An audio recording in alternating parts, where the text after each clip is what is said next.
Hello again. Welcome to another edition of CropLife Retail Week. Paul Schrimpf here with Eric Sfiligoj. Hello, Hello, sir. everybody. Hey, Paul, I'm just kind of noticing here your background is become very crowded, shall we say. Certainly looks better than the bare wall I've been staring at for the last 9 months. So, That's true. I on Saturday I had a little extra time, so I went out and I got. I can give you the color swatch if you're really interested. It's antique white. Antique white was a Glidden color, but the paint primer, so it was fast. I just got her all painted up, and then got a little bit of my stuff here, but all the good tchotchke, all the good fun stuff, the agriculture stuff's at work. So I'm going to I'm going to the office tomorrow for a little while. I'm going to bring back some of those things, and we'll have, just have a little more of an agricultural feel to it. Right now, it's still kind of dorm room.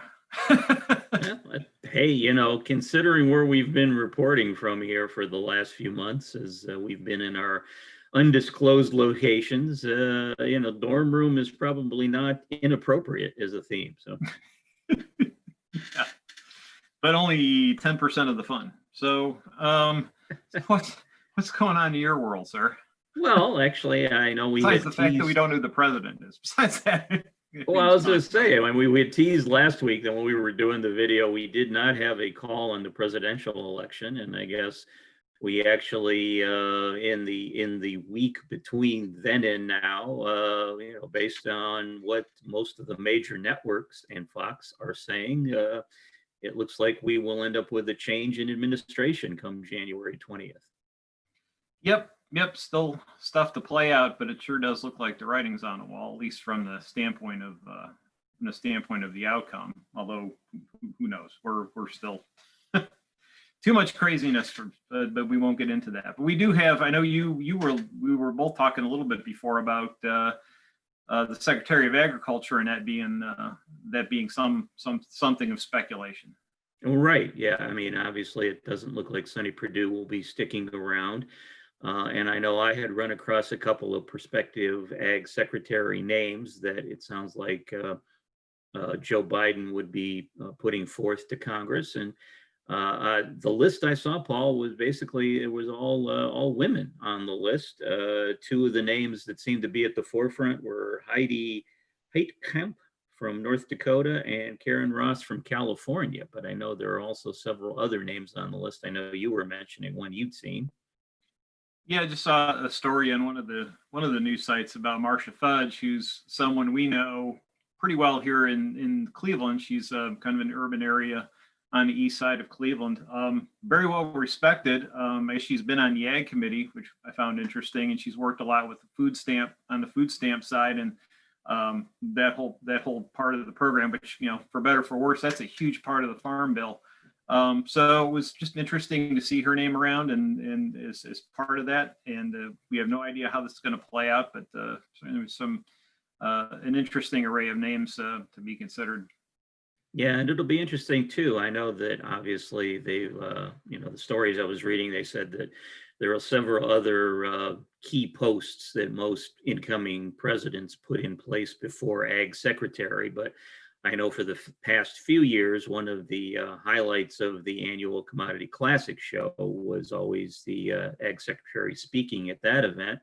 And we found out a few weeks ago that that event will be virtual come 2021, which will be taking place early part of March. But it'll be interesting to see if a new Ag Secretary is actually A, in place by that point, and B, is actually introduced to the ag audience at large, perhaps in a virtual speech at the 2021 Virtual Commodity Classic. Yeah, it might be nice to see the secretary, whoever it is, get out and see folks get out in the countryside and do some kind of a listing tour, or to really get into the core issues of what we need to do.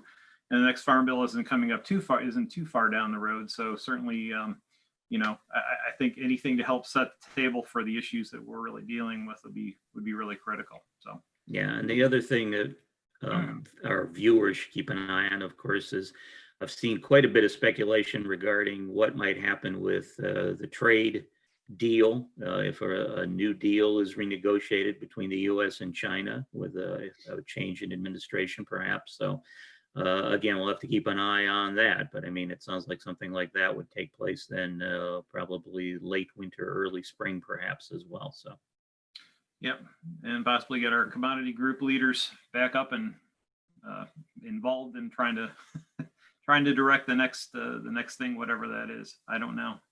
So much yet. We've got so much water to go under the bridge here in the next 2 months, month and a half. Hopefully we'll get to some conclusion and move forward. But in any event, what else you got, sir? what else I got? Well, since we're looking forward, and actually we'll look a little back before we go forward, but I know we have reported earlier this year that the folks at Bayer had reached a tentative settlement regarding all the glyphosate lawsuits that they had going on. I know the negotiations for the final look of that settlement are still ongoing. I know there was another hearing here on November 2nd, and so there's still some legal maneuvering to be put out, to be finalized yet. But I did read an article that said the folks at Bayer are confident that some type of a settlement will actually take place. And in their minds, that will basically clear the decks when it comes to glyphosate trials for them, at least through summer of 2021. So we may not be talking about any of the litigation surrounding our favorite herbicide here until maybe next summer. So that would be a nice break, I think. Interesting. Yeah, maybe we'll get kind of a normal start to the off-season, on-season planning with herbicides overall, and the decisions that have already been made, and there's some new products that have come on, but yeah, it'll be nice to not have the specter of regulation and registrations and everything else kind of over everyone's head. Yeah, what are we going to talk about on our videos, Paul, if all we could say is, well, they're using all the herbicides they want to use in the field, the end. I mean, that's going to make for a real short video. Somehow I think people will be okay with that. I don't know. Yeah, I suspect after all the years of what's been going on in courtrooms across the country, I tend to agree with you. So yes. You bet. So the only other thing I have to add is, I know, as you are well aware, I've been putting together our CropLife 100 report for our December issue. And that's basically, as we do this video, that's pretty much been put to bed. So the print edition is going to be ready to go here in the next couple of weeks. But one of the stories I wrote, I didn't have room for it in print, so I put it online, was we had asked a couple of questions regarding e-commerce. I know that was a topic you covered not too long ago for us regarding the use of e-commerce in the ag retail space. And Paul, I was kind of surprised by some of the statistics that came out of the survey.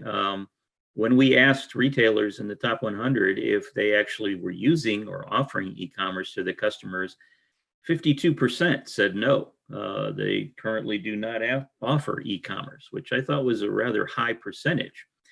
But there's, I guess, room for growth there, because going into 2021, the same or 55% of the respondents to our survey from 2020 said they anticipate having e-commerce either grow or continue to grow in the marketplace. So it makes you wonder if this more than half of the ag retailers not involved in the top 100 in e-commerce will get more involved as we move through next year, once we hopefully get past the whole COVID thing. So, but I don't know if you looked at that from the standpoint of outlets as well. It might be interesting to break that out if you're talking about total number of companies or total number of outlets.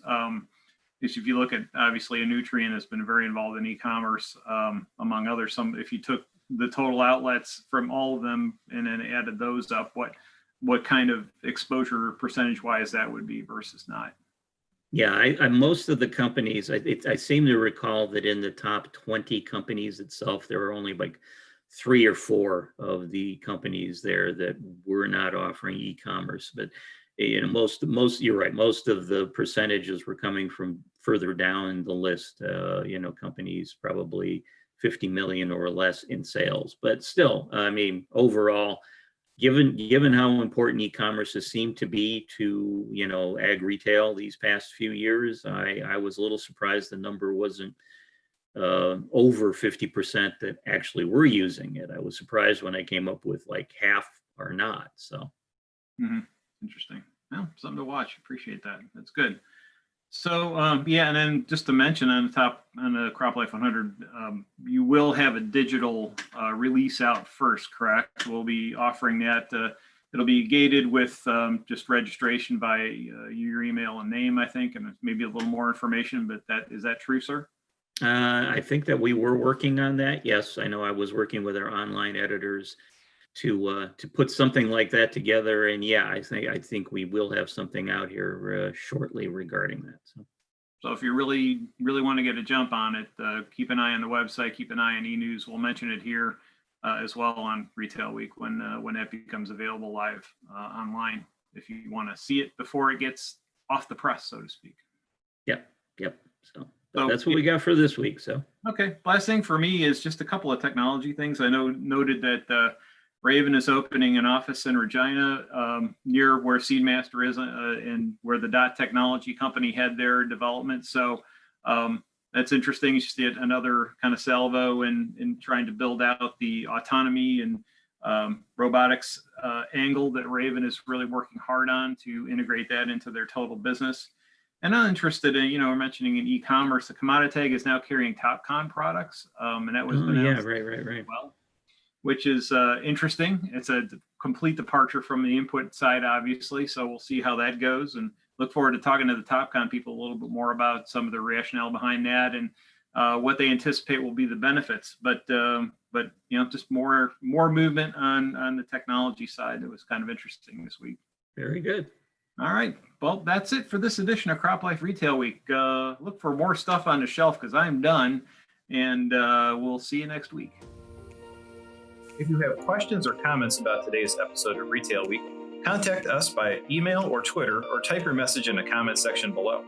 Your feedback is important to us. We'll try our best to address your thoughts in next week's episode. And be sure to subscribe to our YouTube channel.